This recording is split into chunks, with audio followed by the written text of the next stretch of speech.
इस बात को कहने में मुझे गुरेज नहीं है, अंग्रेज चले गए लेकिन कांग्रेस छोड़ गए। ये जो इनकी कमियां हैं, कांग्रेस की दिक्कत ये है कि कांग्रेस केवल आरोप लगाना जानती है, और कांग्रेस ने मूलतः जन्म ही कांग्रेस अंग्रेजों के द्वारा जिस कांग्रेस का जन्म हुआ है, इसलिए आज भी वो फूट डालो राज करो की नीति के अंतर्गत ही वो अपनी सारी व्यवस्थाओं का संचालन करते हैं।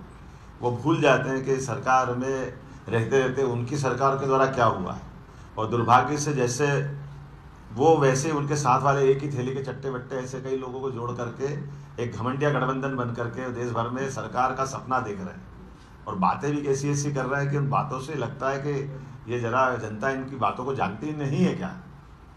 जैसे कल साहबजादे जी ने अमेठी में एक अपना भाषण दिया, और भाषण में बोला कि मैं मेरे पापा के साथ 42 साल पहले आया था, तो जब देखा था तो यहाँ सड़क नहीं थी, यहाँ कोई विकास का काम नहीं था, 12 साल की उम्र थी मेरी, और अब ये सब हो गया। तो मैं ये मन में सोच रहा था कि अमेठी में 12 साल पहले आप आए, आप भूल गए कि आपके दादाजी भी वहीं सांसद रहे, तो फिर ये गलती किसकी बता रहा हूँ। फिरोज गांधी वहाँ से चुनाव लड़े थे, इंदिरा गांधी के कुछ लगते कि नहीं लगते, इंदिरा गांधी इनकी दादी है कि नहीं, पूरा खानदान वही चुनाव लड़ता रहा, खुद को इतिहास मालूम नहीं, और दूसरे से बात निकाल करके किस किस तरह की बात करते हैं। अब नई नई तरह के डरावने और संघर्ष की बात करने की बात कर, संविधान खतरे में, सरकार इनकी बनेगी तो संविधान खतरे में हो जाएगा। ये भूल ही जाते 10 साल से सरकार मोदी जी की है, और लगभग 400 से ज़्यादा समर्थन एक तरह से हमने बड़े बड़े निर्णय करके सभी का समर्थन जुटा के धारा 370 से लेकर सारे काम कर, इनकी सरकार बनेगी तो क्या, सरकार तो बनी बनाई, लेकिन ये पाप आपके माथे है कि लगभग 1950 में संविधान लागू हुआ, और 100 से ज़्यादा बार संविधान का संशोधन किया है तो कांग्रेस के लोगों ने किया है। 17 बार इंदिरा गांधी जी ने संशोधन किया, 11 बार जवाहरलाल नेहरू ने संशोधन किया, 10 बार राजीव गांधी की सरकार में संशोधन हुआ, और तो और संविधान को एक तरफ करके आपातकाल लगाने की घोषणा की। ये भी पाप इनके ही सिर पे। ये संविधान से डराने की बात करेंगे, कौन सुन रहा है इनकी बात को। और ये एक नहीं, लगातार ऐसे घटनाक्रम है।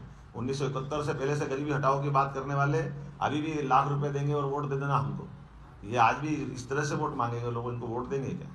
ये गरीबों का भी अपमान करते हैं, महिलाओं का भी अपमान करते हैं, और महिलाओं को लेकर के तो इनके लिए तंदूरवाला कांड से लेकर हमेशा कांग्रेस के सिर पे ये इतनी सारी पाप है जिसका कुछ कह नहीं सकता। लेकिन आप, हम तो कह रहे हैं शुरू से जिस बात को लेके चल रहे हैं, हमने अपने सारे तीर्थों को अच्छा बनाने का अभियान चलाया हुआ है, तो मथुरा में तीर्थ नहीं है क्या।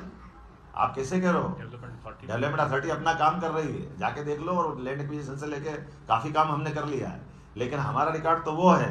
और एक तरफ रिकॉर्ड कैसा है, एक तरफ रिकॉर्ड ये है कि राम मंदिर को लेकर सरकारें गिराई गई, साथ साथ उसमें मध्य प्रदेश की सरकार भी गिराई है।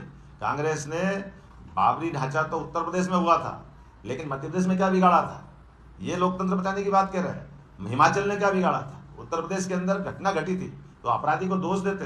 कल्याण सिंह जी की सरकार गिरा के कांग्रेस ने पाप किया था, जो हम कहते हैं ये भगवान राम के नहीं, तो जो बात है वो सामने है। ये हाईकोर्ट में भी शपथ पत्र देते हैं कि भगवान राम का अस्तित्व नहीं है। ये राम सेतु के तोड़ने का ऑर्डर भी देते हैं कि राम सेतु की जरूरत नहीं है।